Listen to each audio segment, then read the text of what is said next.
After fracturing my lower leg, I called Luxiu immediately.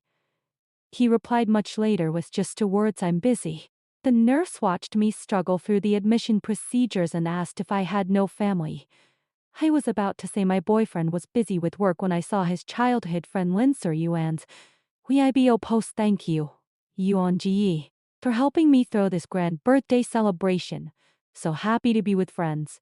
Guess who wasn't invited? In the photo? All our mutual friends were gathered in the hall, and Lin Yuan was holding Yuan's arm, her most beautiful smile on display. Yuan didn't pull away. He just looked down at her and indulged. I didn't cry or make a scene. When Yuan came home, I gently invited him to a movie. But then, as he was about to explain, I stopped him. I know, but the play ends here. It took him a long moment to realize that we had broken up. I had fallen down the stairs rushing home for our 5th anniversary. My first thought was to have Yuan come get me, but no one answered. Much later, he just replied, "I'm busy." I never disturbed him at work, so I handled the admission and cast all by myself. Then I saw Lin Yuan's post. My crutch hit the floor with a sharp crack. He commented below, "Wishing you happiness forever." When Yuan came home and found me packing, he demanded to know why I was being so sarcastic on Yuan's post. I said fine, I'd delete it. He froze. Usually, I would have pulled out photos and interrogated him, but I said nothing. Impatient, he grabbed my arm. He pulled too hard, and I stumbled onto the sofa. Only then did he notice my cast. He rushed to help me, but I shook him off. "No need, thank you." I kept packing and didn't look back at him for several minutes. He asked what was wrong. "Nothing," I said, smiling as I pulled 2 movie tickets from a box. "Let's go see that movie we talked about." He asked if I was really not angry. I said it was childish of me before. Let's not mention it again. Let's just enjoy the movie. In the theater, his phone vibrated many times. The caller ID showed Yuan's sweet selfie with the name Ruan. He declined the calls and placed his hand over mine, squeezing gently. Then a message came through. "Yuan Ji, I'll really die if you don't come. I'm so scared." Lin Yuan had depression. When she had an episode, she would hurt herself, and only Yuan could talk her down.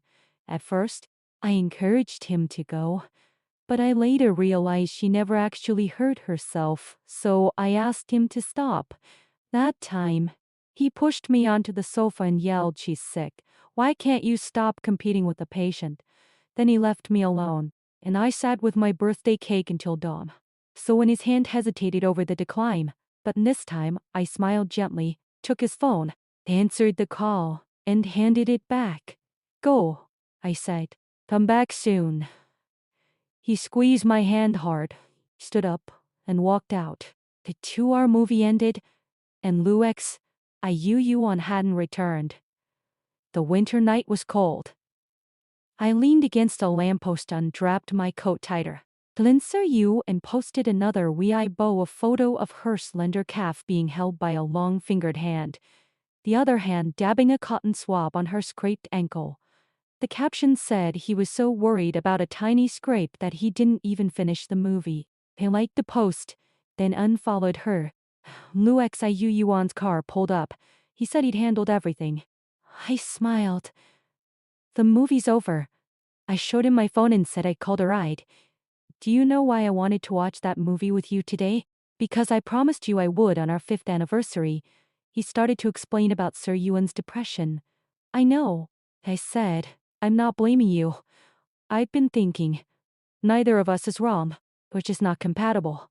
I know you think you should help her when she's sick. I know nothing is going on between you, but I can't accept it. I've tried to change you, to convince you. 5 years, and nothing has changed. So let's break up." He said not to do this, that there was nothing between them. I just couldn't live like this anymore. He asked if I didn't love him anymore. I sighed. How could I not? It's been 5 years. But I think about all the fights we'd have if we got married all over Sir Yuan, even if we made up each time. It's not the life I want. So let's end this before we become ugly to each other. At least we'll still remember the good parts. He said he was sorry. He would change, he promised. I said if change were possible, we wouldn't be here today. I tried for 5 years. I had to go. He grabbed my arm and asked if I didn't believe he could prove it. I said I believed him. I couldn't afford the risk of him failing and us falling back into that same painful cycle. Let's stop here. If we keep going, we'll only end up hating each other. I pulled my hand free, leaving only a Doraemon Kaiken in his palm. I did what I promised. Thank you for 5 years. I thought he would have something to say to me. But he didn't contact me for an entire week.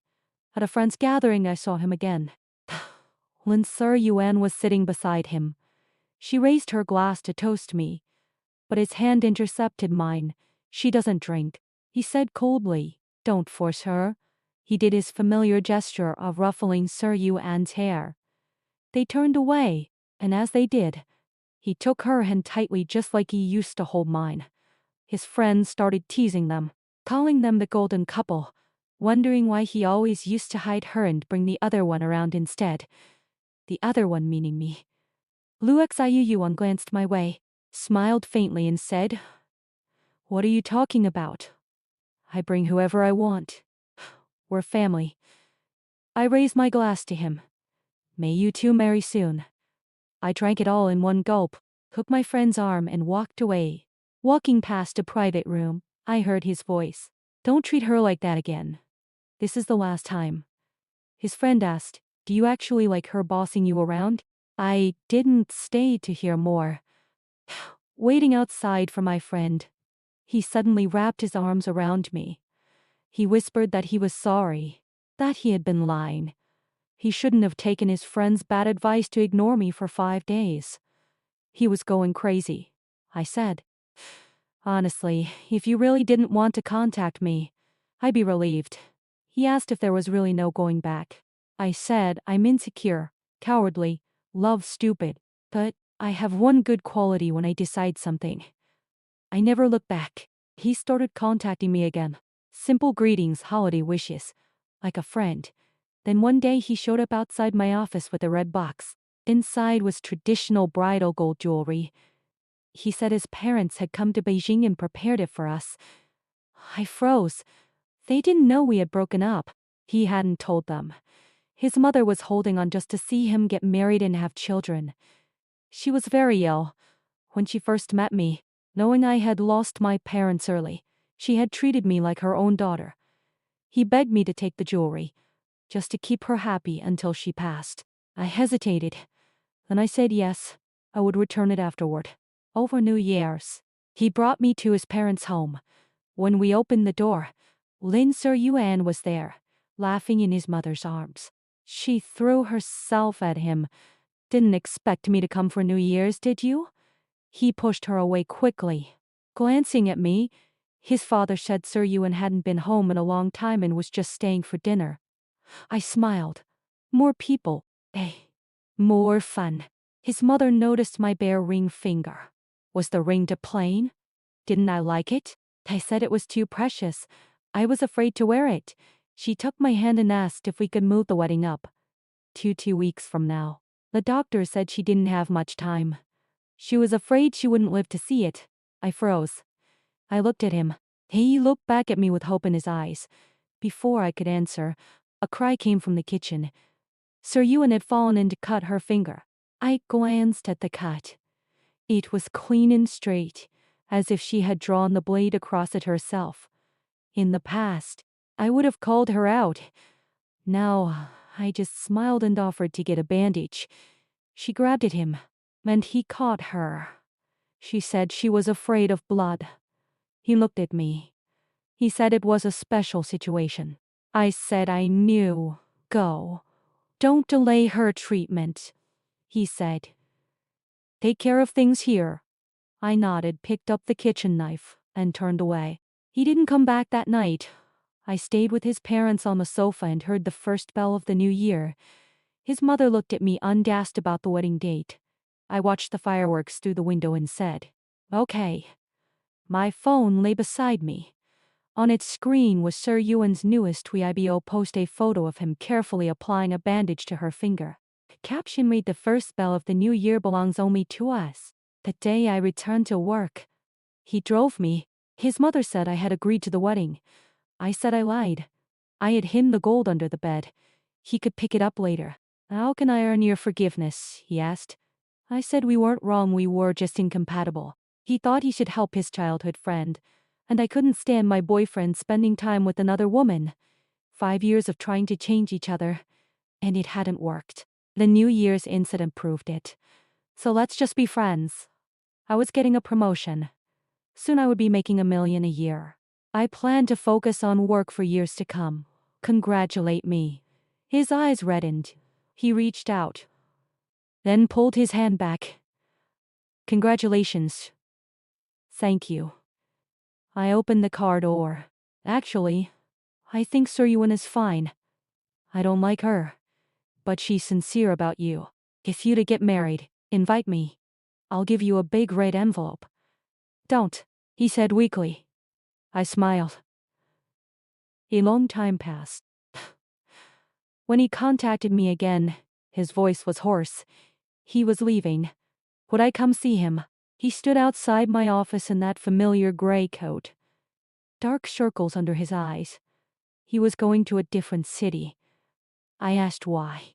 He was poised to make millions here. He just didn't want to stay anymore. I asked why he couldn't just say he wanted me to stay. He looked at me with a faint hope in his eyes. If you tell me to stay, I'll stay. I laughed. I'm just worried that if your career fails there, you'll blame me for ruining your prospects. He smiled bitterly. He just wanted to take his parents back home, to spend more time with his mother. The day he left, I went to the airport. He saw me, turned back, walked quickly toward me, surprise and joy on his face. I put a thick red envelope into his coat pocket. My savings over the years. Buy something for your parents.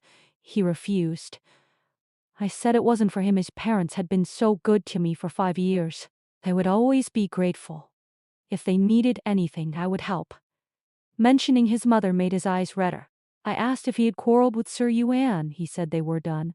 That explained it. He had been calling and texting me nonstop, threatening to die if I didn't give him back to her.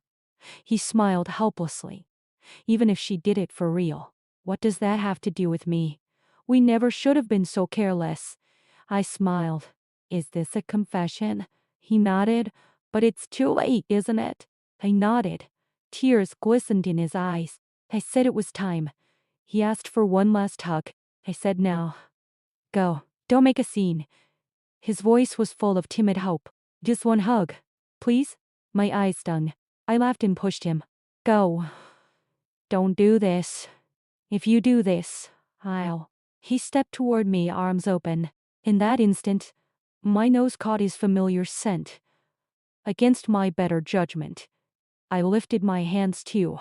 As he was about to reach me, I turned sharply and walked away fast, almost running. Behind me, he called my name. I kept going. Outside the airport, the plane took off. I touched my cheek. It was wet. After that, we had no news of each other for a long time. After his mother passed, I went alone to sweep her grave. As I left, the familiar car was parked not far away. A familiar figure leaned against it, wearing a similar gray coat. I rubbed my eyes, then I got into my own car. Later, he sent a message. You came. Yes. He didn't reply again. When I was tidying my clothes, I found a small piece of paper in my pocket. The ink had long since blurred the words illegible. Perhaps an old reminder I had written to myself. I threw the crumpled paper into the trash.